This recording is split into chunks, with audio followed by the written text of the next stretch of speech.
I'd like to spend a moment or two looking at the language of this extract from the Prelude.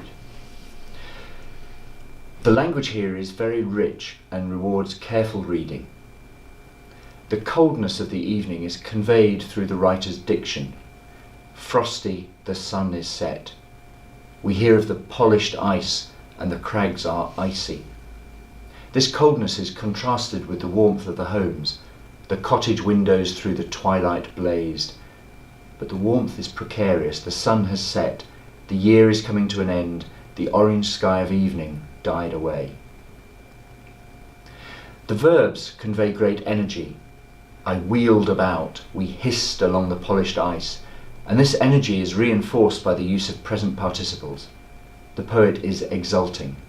He hears the resounding horn bellowing. These verb forms suggest we're in the middle of the action and movement. The sounds of the words convey the noises of the scene too.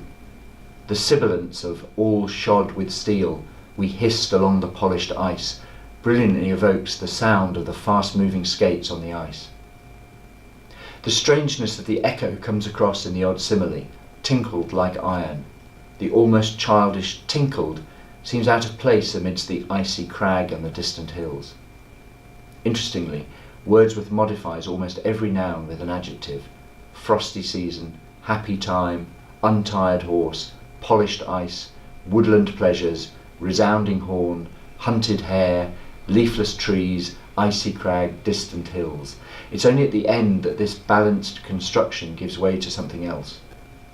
Towards the end, the adjectives are placed after their nouns. Melancholy not unnoticed, stars eastward, as though the narrator has lost his equilibrium. The extract ends with the words died away and night falls on the scene. By now we cannot help but read the poem symbolically. The darkness is now the darkness of adult life, something Wordsworth often wrote about, falling on the bright happiness of childhood. The Romantic poets were among the first to venerate and idealise childhood, and this poem details the moment at which Wordsworth began to be aware of the shades of the prison house closing upon him.